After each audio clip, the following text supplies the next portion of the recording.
Bonjour, bonjour. Je vous salue dans le précieux nom de notre Seigneur et notre Sauveur, le Seigneur Jésus-Christ. Ce matin, nous avons une très bonne nouvelle de sa part. Et cette nouvelle est dans Jean 10, verset 30. Et je lis tout de suite la parole de Dieu. Moi et le Père, nous sommes un.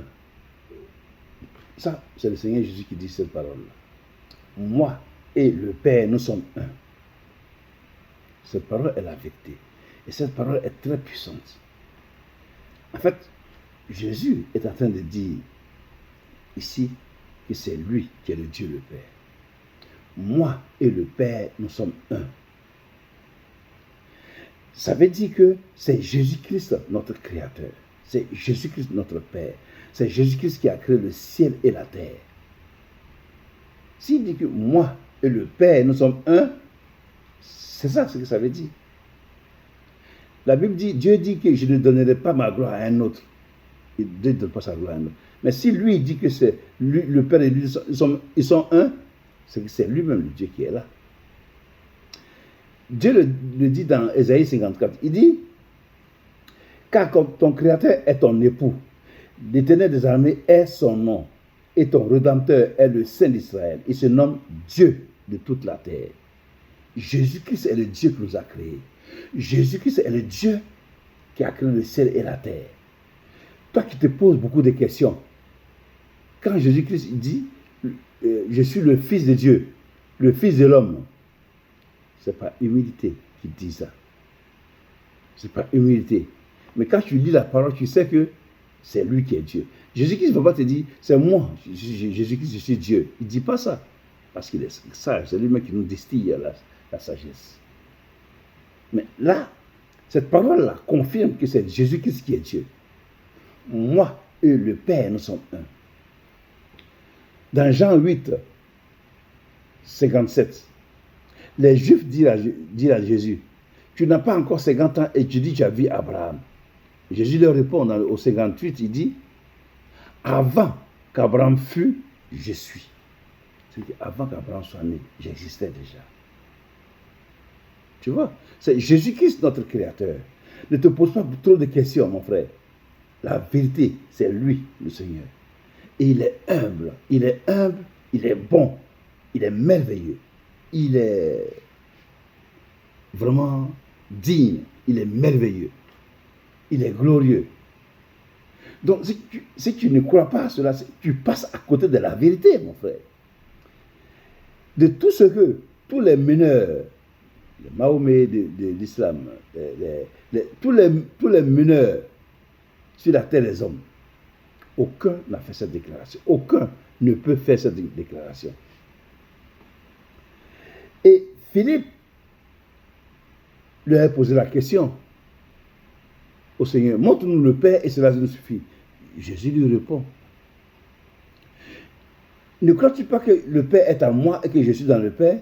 Celui qui m'a vu a vu le Père. Celui qui m'a vu a vu le Père. Jésus a répondu cela à Philippe, son apôtre, son disciple. Donc, le Dieu qui nous a créés, le Dieu qui nous a donné la vie, le souffle de vie, son nom c'est Jésus-Christ. Ne cherche pas ailleurs. Ne cherche pas ailleurs, s'il te plaît. Ça serait une perte de temps énorme pour ta vie. Attache-toi au Seigneur Jésus-Christ. Celui qui t'a créé là. Attache-toi à lui. Et tu auras la vie.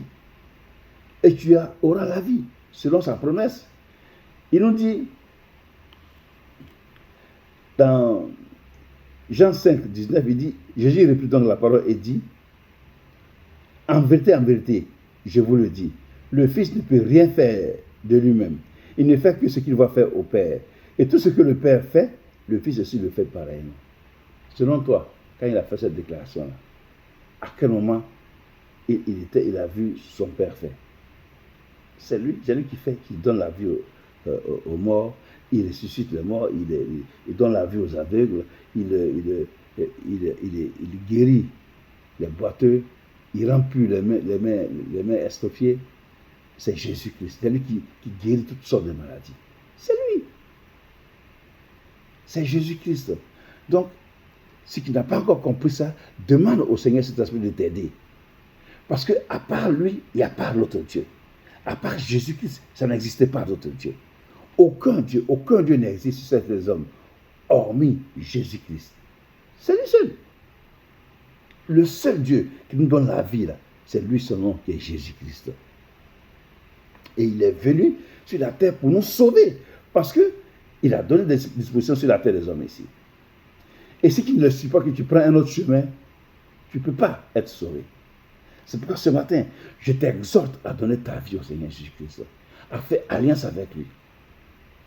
Jésus est venu pour te sauver du feu éternel à venir. Donne ta vie au Seigneur Jésus-Christ. Attache-toi à lui et marche selon sa parole. Et tu verras la gloire de Dieu. Il a dit dans Jean 11, verset 40, il a dit à Marthe, la sœur du mort, de Lazare qui était mort, qu'il avait ressuscité, ne t'ai-je pas dit que si tu crois, tu verras la gloire de Dieu? Crois au Seigneur Jésus-Christ, qui est le seul Dieu vivant. Crois au Seigneur Jésus-Christ. Et ne laisse pas Satan mettre des fausses pensées dans ta tête. Crois au Seigneur Jésus-Christ, qui est le Dieu, l'unique Dieu vivant, qui sauve. Et tu seras sauvé. Confie-lui ta vie. Et quand tu te confies ta vie, que tu vois que vraiment c'est lui qui est Dieu, ouvre ta bouche pour en parler autour de toi, la vérité. Confesse la vérité, dis la vérité, rends témoignage que c'est Jésus qui est Dieu. Oui, afin que ceux-là, aussi à qui tu as parlé, soient sauvés à leur tour. Que Dieu te bénisse. Toi qui n'as pas encore fait la paix avec le Seigneur Jésus-Christ, je te dis, ne traîne pas trop. Parce que tu ne sais pas qu'est-ce qui sera fait pour toi demain. Tu ne connais pas. La journée de demain, là, je ne sais pas qu'est-ce qui va venir. Ni qu'est-ce qui va t'arriver. Je prie que rien ne t'arrive, mais je prie seulement que tu prennes l'engagement de donner ta vie au Seigneur Jésus-Christ. Parce que tu marches comme ça. Il y a les bandits partout. Quand tu reçois une balle perdue, que tu n'as pas donné ta vie à Jésus, tu vas en enfer, mon frère. Oui, c'est comme ça que ça se passe. Hein. Tu vas en enfer. Donc, donne ta vie à Jésus et sois prêt. Sois prêt. Quand Jésus a appelé Gédéon pour aller délivrer Israël, et Gédéon a appelé des milliers de personnes. Le Seigneur leur a dit non, c'est trop nombreux. De peur que vous ne vous attribuiez cette gloire. Allez-y boire dans le Jourdain. Ceux qui se mettent à genoux comme des chiens pour laper là, tu les mets de côté. Mais ceux qui mettent un pied à genoux et qui portent l'eau à la bouche, la main sur l'épée et regardant devant, ceux-là, tu les mets aussi de côté. Et de 3000, il y a eu 300 personnes qui ont été mises de côté. Et le Seigneur a dit, tu savais que c'est 300 personnes que je vais délivrer Israël. Ça veut dire quoi? Il faut être prêt à chaque instant. Sois prêt à chaque instant. Le Seigneur peut t'appeler. Il peut avoir besoin de toi. Il peut venir. Sois prêt. Il peut venir n'importe quel moment. À ce moment, la terre, les temps de la terre sont venus à son terme. La terre, parce qu'il y aura une nouvelle terre, selon la Bible. La terre, là, son temps est venu à son terme. Parce que le sablier là, le sable est vide là-haut. Ça veut dire que son temps est venu à son terme. Donc ne tardez pas trop, mon frère. Ma soeur, il ne faut pas trop tarder à dire après, je vais donner ma vie à Jésus. Non, c'est maintenant, il faut y aller. C'est maintenant, il faut s'engager pour cela. Pour que tu sois sauvé. Si tu aimes vraiment ta femme, si tu aimes vraiment ton mari, c'est le moment de t'engager pour que ta famille et toi, vous soyez sauvés. Afin que vous vous retrouvez au paradis. Au nom de Jésus que j'ai prié. Que Dieu vous bénisse abondamment. Et que Dieu fasse que cette parole-là reste dans votre cœur. Afin que vous preniez la décision d'aller donner votre vie au Seigneur Jésus pour être sauvé. Au nom de Jésus. Que Dieu vous bénisse abondamment.